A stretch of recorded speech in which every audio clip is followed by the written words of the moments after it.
Bueno, queríamos saber un poco más y obviamente hablamos con los expertos sobre estos temas. Por eso convocamos al presidente de la Asociación Toxicológica Argentina, Sergio Zaraco, para que nos cuente un poquito más de los resultados que han dado los estudios en la cocaína adulterada que mató a 24 personas, donde se habla del carfentanilo. En las últimas horas se ha hablado mucho del tema, pero bueno, le vamos a consultar a Sergio. Buen día, ¿cómo le va, Sergio? ¿Qué tal? Buen día, un gusto saludarla. Bueno, cuéntenos un poquito de qué se trata este componente que se ha encontrado en lo que se entiende ha sido un producto para estirar la cocaína original, ¿no? Sí, más que para estirar, sino se utilizan para combinar, para potenciar efectos. Ah, Entonces, claro. Uh-huh. con esto pueden lograr efectos similares utilizando menos dosis. En definitiva, apunta a poder tener más preparados a la venta, más allá del impacto negativo que puede tener sobre la salud de las personas que lo consumen. O sea, siempre por delante del negocio, por sobre la salud, que es lo que tienen en común los que comercian con todas estas drogas de abuso. La pregunta que nos hacíamos, Sergio, es ¿cuáles son las consecuencias? Porque se hacía una comparación, decían que se utiliza generalmente este tipo de sustancia para que es anestésico veterinario. ¿Qué nos puede dar de detalles de este producto? El carfentanilo es un análogo del fentanilo. ¿Qué significa? Todos estos pertenecen al grupo que se conocen de drogas como los opiáceos, es decir, el original es el opio, que es un extracto natural de la planta, la amapola. De ahí se fueron obteniendo otros derivados semisintéticos como la morfina, la heroína, la codeína, que son más conocidos. El desarrollo tecnológico permitió identificar la estructura molecular de estas sustancias, de estas drogas, y el hombre pudo desarrollarlo en un laboratorio, drogas similares, pero ya desarrollo químico con procesos de laboratorio. Ahí es donde obtenemos las drogas sintéticas. Algunas de ellas el fentanilo, la oxicodona, el tramadol y otros de uso habitual que vemos en la medicina. Dentro de este desarrollo obtuvieron una molécula a la cual denominaron carfentanilo, que no tuvo uso en la medicina humana, pero sí se intentó su uso durante un tiempo en la medicina veterinaria por su alto poder analgésico y sedante, ya que tiene 10.000 veces más poder que la morfina y unas 30 veces más que el fentanilo. Wow. Pero el uso en veterinaria se fue limitando, tal es así que la industria que lo producía pidió a la FDA, a la Agencia de Medicamentos de Estados Unidos, que la prohibiera y la cancelara, y hoy el uso que existe del carfentanilo solamente es el uso ilegal combinado con drogas. Tal es así que en el año 2016 en Estados Unidos hubo una alerta donde ya encontraron combinación de drogas estimulantes con carfentanilo, generando ingresos y muertes por este consumo. En Europa también, en la jornada de toxicología en el 2018, se puso en relieve una alerta sobre la presencia también de drogas estimulantes asociadas a este carfentanilo, que tiene la propiedad de que al ser tan poderosa, con muy pequeñas cantidades, menos de 0,01 o 2 miligramos, logra efectos tan intensos que hasta puede producir la muerte. Entonces, ¿qué tiene?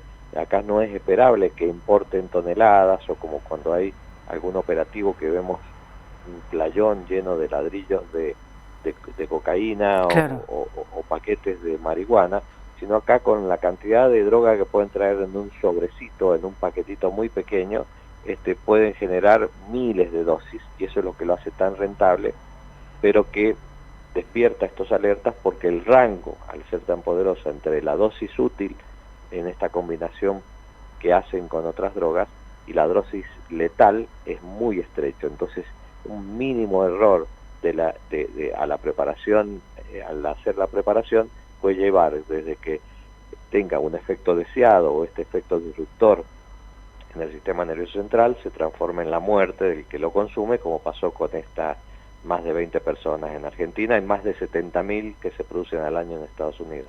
Qué increíble, ¿no? A uno le cuesta pensar que se recurra a esto, pero bueno, para los que se dedican al narcotráfico todo es posible, ¿no? Y todo es viable. La pregunta es, bueno, usted lo acaba de decir, una dosis mínima tiene una potencia realmente importante. Y el margen de error, que puede ser el más mínimo margen de error, puede provocar la muerte.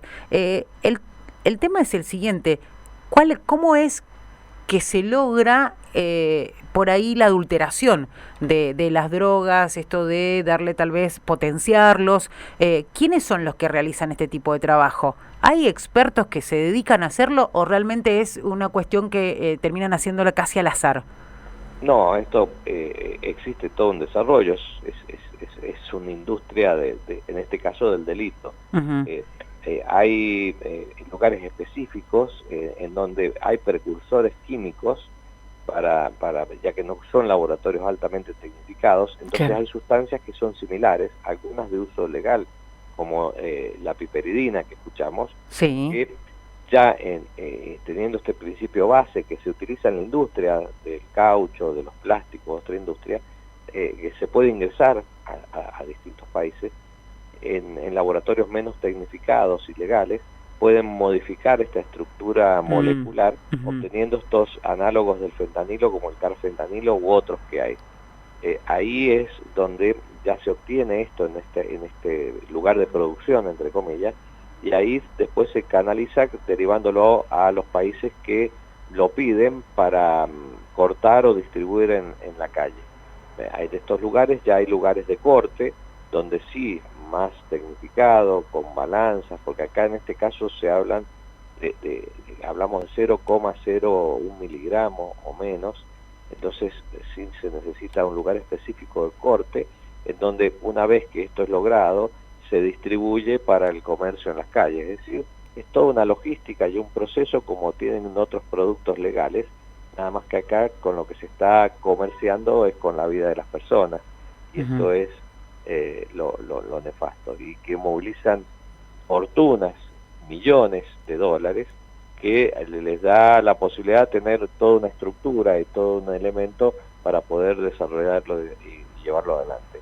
Hoy el narcotráfico está migrando a esta droga sintética, que lo hace mucho más fácil para evadir todas las barreras de control, ya que las drogas de origen natural, como la cocaína, la marihuana, pueden ser detectadas por sus características organolépticas. Un perro puede detectar la presencia por el olor, y esto alerta al personal de seguridad de que ahí se está introduciendo esta sustancia. Las sustancias sintéticas no tienen este olor característico que lo puedan identificar, Uh-huh. a lo que se suma que las reacciones químicas que ya están desarrolladas y estandarizadas, como vemos en las series, o que hacen esta reacción química que cambia de color el reactivo, bueno, para estas drogas sintéticas que se van modificando permanentemente, no se alcanza a tener el desarrollo de estos test rápidos. Entonces, si alguien introduce un polvo diciendo que es maquillaje o que es un producto fertilizante u otra cosa, Uh-huh. la hacen pasar por los perros, no detectan nada, le hacen las reacciones químicas estándar tan negativo e ingresan. Y ahí empieza en estos laboratorios clandestinos o cocinas Uh-huh. la producción y después la distribución y el alcance a quienes lo van a comprar. Desde ese tiempo se viene hablando de consumo, ¿no? De aumento del consumo en la República Argentina. Y también dijeron que la pandemia, incluso hay estadísticas a nivel mundial que hablan, ¿no? De un aumento del consumo, que la pandemia fue tal vez determinante en eso, ¿no? En esa conducta. ¿Qué pasa en nuestro país? Exactamente lo mismo. O sea, para entender las problemáticas de consumo, no tienen que ver con la droga. Ojalá fuera la droga, porque si uno combate y estirpa este mal, se acabaría el problema. Uh-huh. El hecho es que lo que lleva al consumo tiene que ver con cuestiones biológicas propias y particulares de cada individuo, predisposiciones genéticas o características individuales, y también tiene que ver con aspectos sociales y psicológicos que Uh-huh. llevan a que uno sea más o menos vulnerable a incurrir el consumo de una sustancia, donde encuentra en ellas un bienestar o le ayuda a mitigar esa situación de disconfort o de ansiedad o de desasosiego. Es como si alguien tiene un dolor de muelas, va a recurrir a un Tal analgésico cual, que le sí. va a mitigar ese dolor. Entonces, ahí es donde tenemos que entender que este abordaje de los consumos tiene que empezar por las medidas protectoras. Sí. aspectos sociales, psicológicos. Y que tiene que ser integral, ¿no?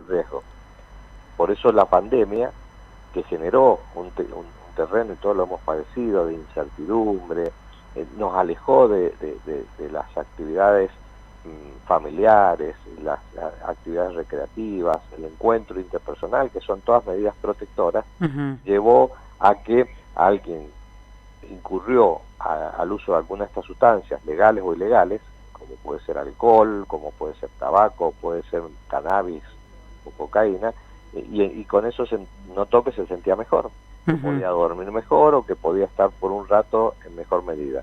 Por eso hubo este aumento de consumo.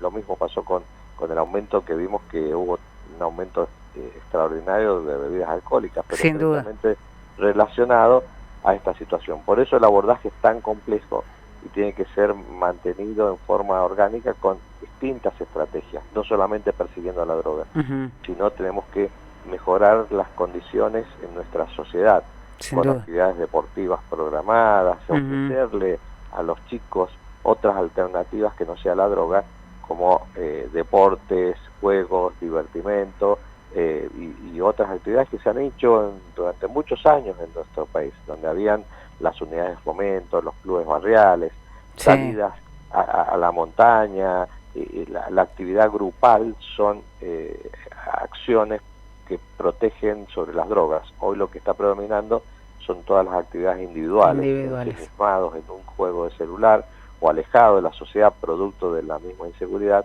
que hace una mayor vulnerabilidad a que en el momento en que puede ser alcanzado por alguna de estas sustancias por distintos motivos, queden pegados fácilmente, y ahí ya tienen un cliente potencial, sin duda, que se suma a este mercado. Sergio, muchísimas gracias. Ha sido un gusto. Un placer, como siempre, hablar con usted. Igualmente. Ahí lo escuchábamos a Sergio Zaraco, presidente de la Asociación Toxicológica Argentina.